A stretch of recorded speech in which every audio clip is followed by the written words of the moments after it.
अस्सलाम वालेकुम। अदबी पब्लिकेशंस की जानिब से अदबी ऑडियो बुक्स चैनल पर आप सबको खुश आमदीद। आज एक छोटा सा शॉर्ट सा अफसाना आपके लिए लेकर आई हूँ जो कि जिसका नाम है कर्ज। राइटर हैं मुस्कान नूर। तो चलिए आते हैं स्टोरी की जानिब। अम्मी, आप किसी से कर्ज ले लें, जब शादी खैर से हो जाएगी तो मैं उनका कर्ज चुका दूंगा। हमाद ने अपने सामने बैठी अपनी माँ नुसरत बेगम से कहा था। तुम सही कह रही हो बेटा, मैं भाई से जाकर पैसे लेती हूँ और फौजिया से भी कुछ उधार पैसे लेती हूँ। वो फौरन राजी हो गई थी। सबसे पहले अपने बड़े भाई के घर गई थी और उससे ये कहकर कर्ज लिया कि मैं जल्द ही आपका कर्ज चुका दूंगी। फिर वो अपने पड़ोस में अपने जानने वालों के घर गई थी।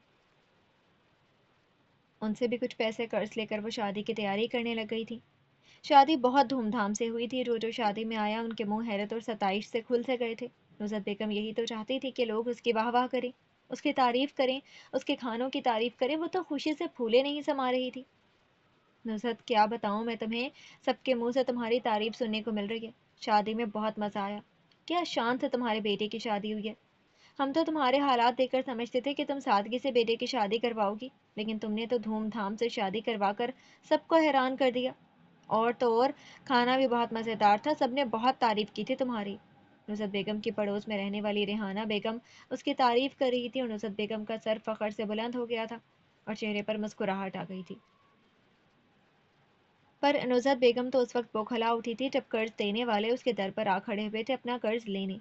वो तो भूल ही गई थी कि उसे कर्ज भी लौटाने हैं जो उसने बेटे की शादी के लिए लिए थे। बेटा, आज तुम्हारी मामी आई थी अपना कर्ज वापस लेने के लिए, और पड़ोस की फौजिया भी आई थी। मैंने तो उन्हें ये कहकर वापस भेज दिया कि जल्दी से वापस कर दूंगी। नुज़रत बेगम परेशान चेहरा लिए बेटे को देखते हुए कह रही थी, जो अभी अभी ऑफिस से थका हुआ आया था।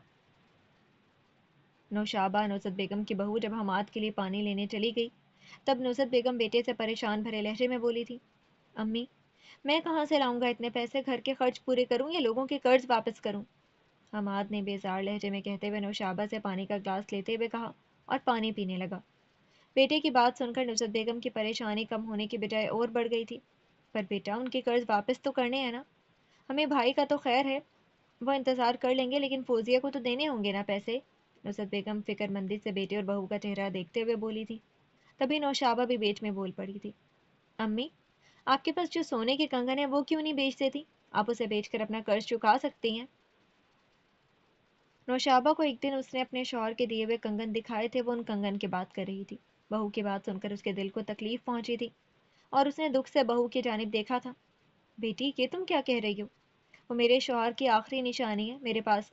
नुसरत बेगम ने अफसोस भरी नजरों से बहू की जानिब देखकर जवाब दिया था। वो कंगन उसके शौहर की आखिरी निशानी थे, वो कैसे भला उन्हें बेच सकती थी। हाँ अम्मी जान, और शाबा ठीक कह रही हैं। आप वो कंगन बेच दें, उन पैसों से कर्ज भी उतर जाएगा और हम सबको सुकून भी मिल जाएगा। हमाद भी अपनी जगह से उठते हुए मुतमईन लहजे में बोलते हुए माँ को देखते बोला था, और फिर माँ के जवाब का इंतजार किए बगैर वो उठकर अपने कमरे की तरफ बढ़ गया था। नौशाबा भी शौहर के पीछे चल दी थी। नुसरत बेगम वहीं अकेली बैठी की बैठी रह गई थी। नुसरत बेगम ने वो भारी कंगन बेच दिए थे और उन पैसों से कर्ज भी चुका दिए थे। बेटा और बहू खुश थे क्योंकि उनके सर से बोझ जो उतर गया था। पर नुसरत बेगम को ये बात समझ में आ गई थी कि धूमधाम से शादी सिर्फ अमीर ही कर सकते हैं, गरीब नहीं। दिखावे के लिए कभी भी खुद खुद को कर्जी नहीं बनाना चाहिए। ऐसी खोखली तारीफ का क्या फ़ायदा जो आपको कर्जदार कर दें या आपका सुकून छीन लें। ऐसी तारीफ से बचें जो आपको कर्जदार कर दे। जी, तो कैसे लगी आज की शॉर्ट सी स्टोरी, जिसमें एक मोरल लेसन भी था। उम्मीद करती हूँ आपको पसंद आई होगी और आपने कुछ ना कुछ ज़रूर सीखा होगा। फिर हाजिर होंगे किसी और स्टोरी के साथ। इजाज़त दीजिए। शुक्रिया। अल्लाह हाफिज़।